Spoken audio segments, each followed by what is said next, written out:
name is Bolaji from Regent Stays. Regent Stays is a one-stop shop with all of your property solutions.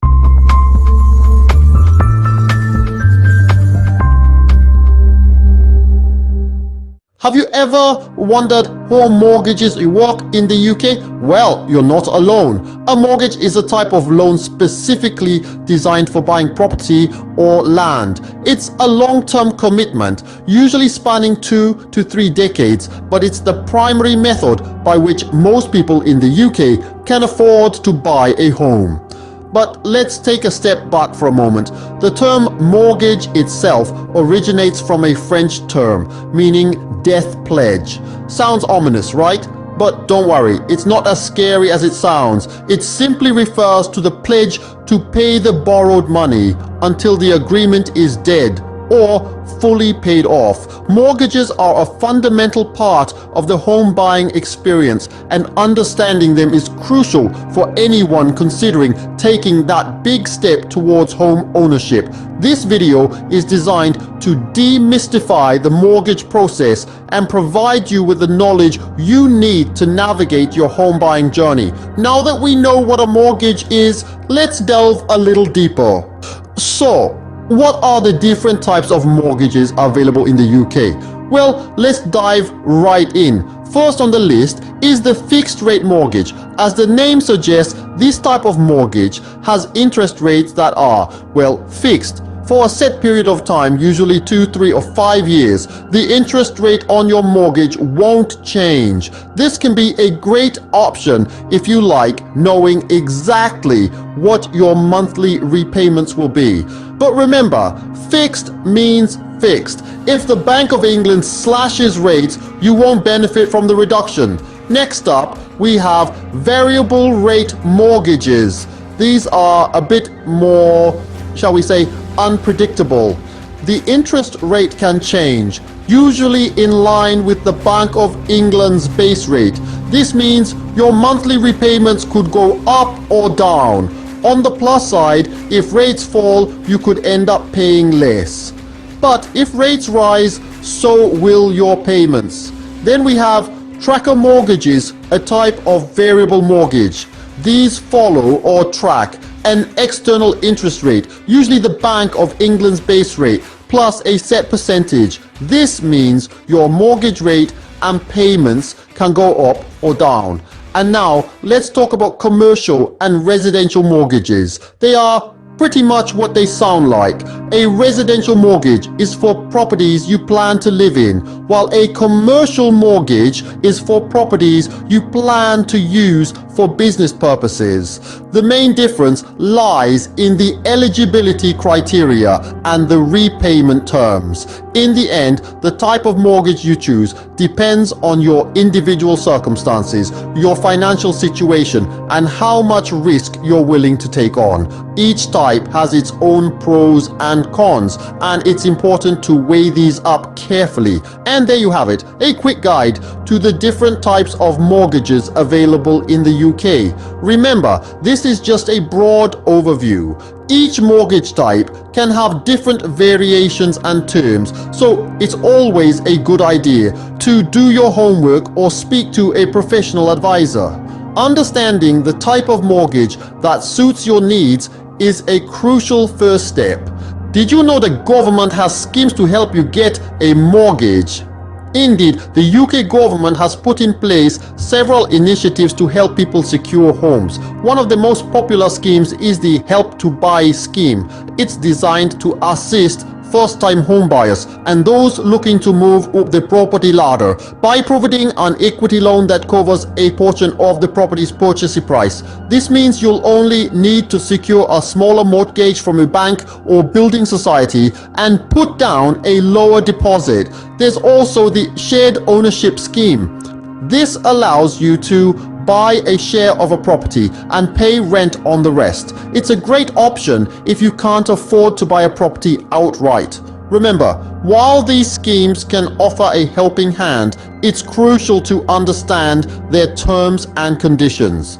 These government schemes can be a great help, but it's important to understand how they work. How do you pay back a mortgage? Well, there are several repayment options to consider, and each comes with its own set of features. The first option is the interest-only mortgage. Here, your monthly payments only cover the interest charges on your loan. The capital debt, the actual amount you borrowed, remains the same throughout the term. At the end of this term, you're expected to repay this in full, typically using savings, investments, or other assets. The second option is the repayment mortgage. This involves monthly repayments where you pay both the interest and a portion of the capital. Over time, you're slowly chipping away at the total amount you owe. By the end of the term, providing all payments have been made, your mortgage will be fully paid off. Choosing the right repayment option is a crucial part of managing a mortgage. It's a decision that can significantly impact your financial future. So, take your time, weigh your options, and make a choice that best suits your circumstances. Choosing the right repayment option can significantly impact your financial future. Well, what happens if you can't make your mortgage payments? That's where the concept of mortgage insurance comes into play. Mortgage insurance is a policy that protects lenders from losses if a homeowner defaults on their mortgage payments. It's a safety net, but for the lender, not you. But how does it benefit home buyers, you may ask? Should you default, the mortgage insurance kicks in, covers the lender's loss, and keeps the roof over your head. But here's the catch. The cost of this insurance is typically passed on to you, the borrower. It's usually a percentage of your total loan amount and can be paid upfront at closing or added to your monthly mortgage payment. It's also important to note that not all mortgages require insurance. It's often necessary when you make a down payment of less than 20% of the home's purchase price. Mortgage insurance can be a safety net, but it's important to understand the terms. So, how does one go about getting a mortgage? Great question. Let's take a walk through the step-by-step process of getting a mortgage. First, it starts with some self-assessment. You'll need to take a good hard look at your financial situation. Consider your income, expenses, savings, and credit rating. This will give you a clear picture of what you can afford and the kind of mortgage you should aim for. Next, you'll want to get pre-approved by a lender. This is essentially a promise from the lender that they'll lend you a certain amount of money based on your current financial situation. It's not a guarantee, but it's a solid starting point. Now, it's time to find your dream home.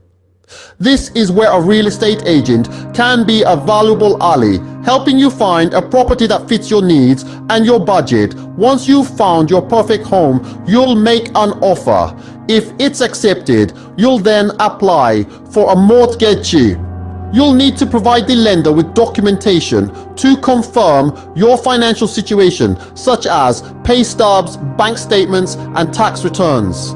Now, this is where a mortgage broker can come in handy. They act as a middleman, helping to negotiate the mortgage terms on your behalf. They have relationships with multiple lenders, which can increase your chances of getting a good deal. After your application is submitted, the lender will perform an appraisal of the property to ensure it's worth the amount of the loan. If everything checks out, you'll move on to the closing process. This is where you'll sign all the necessary paperwork, make your down payment, and finally get the keys to your new home. And there you have it. That's the general process of getting a mortgage. Of course, every situation is unique, so your experience may vary a bit. But having a basic understanding of the process can help you navigate it with confidence. The mortgage process can seem daunting, but understanding the steps can make it much easier. So don't let the process intimidate you. With the right preparation and knowledge, securing a mortgage can be a smooth and rewarding journey.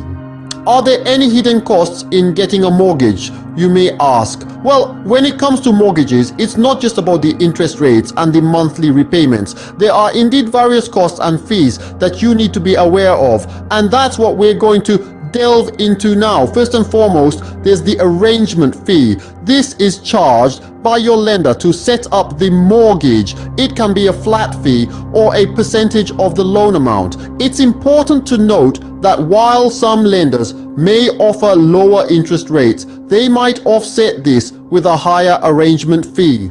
Next up is the valuation fee. Your lender will need to carry out a valuation of the property to determine how much it's worth and how much they're willing to lend you. The cost of this can vary depending on the value of the property and the lender you choose.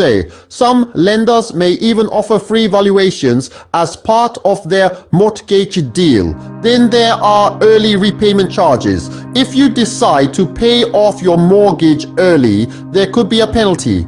These charges can be quite hefty, particularly in the early years of your mortgage. It's a good idea to check the terms and conditions of your mortgage agreement to understand any potential early repayment charges. Also, don't forget about the legal fees. You'll need a solicitor or conveyancer to carry out the legal work when you buy a property.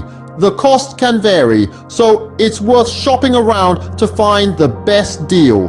Lastly, there might be broker fees if you choose to use a mortgage broker. While they can help you find the best mortgage deal, they do charge for their services. And there you have it. Those are some of the key costs and fees associated with getting a mortgage. By being aware of these, you can factor them into your budget and avoid any nasty surprises. Remember, mortgages are a long-term commitment.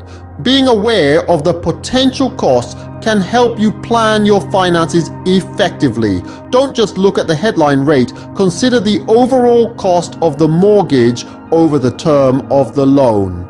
So that's a wrap on mortgages in the UK. From types to repayment options, we've dissected the intricacies of this complex system, reinforcing the importance of comprehension. Remember, with the right knowledge, navigating the world of mortgages doesn't have to be intimidating. But overall, 2024 is a good time to invest in property, just as always, but it's good to have the right knowledge and the right skill, as I always say.